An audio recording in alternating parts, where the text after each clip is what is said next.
Vogliamo sensibilizzare il Consiglio regionale ad approvare urgentemente la legge sul gioco d'azzardo. Già abbiamo due nemici, lo Stato che ogni anno si fa una finanziaria in materia di gioco d'azzardo e il proliferare del gioco d'azzardo illegale. Dobbiamo subito intervenire per sensibilizzare l'opinione pubblica e prevenire il disagio. Abbiamo fatto 5 proposte di legge diverse per dare una risposta a un dramma di tante famiglie del Veneto, il gioco d'azzardo.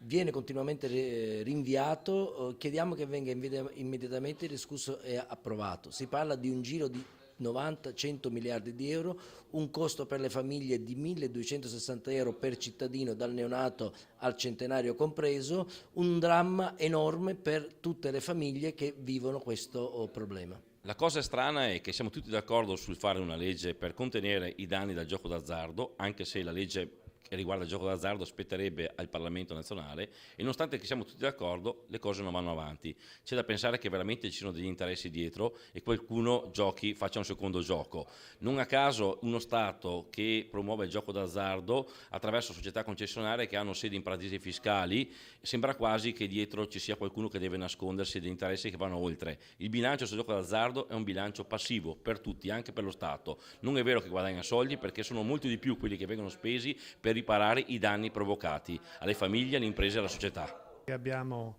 una proposta di legge che è frutto della unificazione di 5 proposte di legge, partendo da una proposta della maggioranza, e quindi non riusciamo a capire perché non venga esaminato in commissione e perché appunto il Consiglio non possa approvare questa proposta di legge, che sarebbe innovativa, che consentirebbe alle ULSS di affrontare le spese per assistere, accompagnare, curare, prendersi in carico queste persone affette dal gioco d'azzardo patologico. Quindi il messaggio di oggi è quello di una proposta di legge trasversale. Noi facciamo anche un passo indietro nei confronti della maggioranza, non ci interessa questo, però il messaggio è diretto al Presidente della Commissione e a Zaia. Il Veneto non può rinunciare a questa legge, deve assolutamente approvarla nel più breve tempo possibile.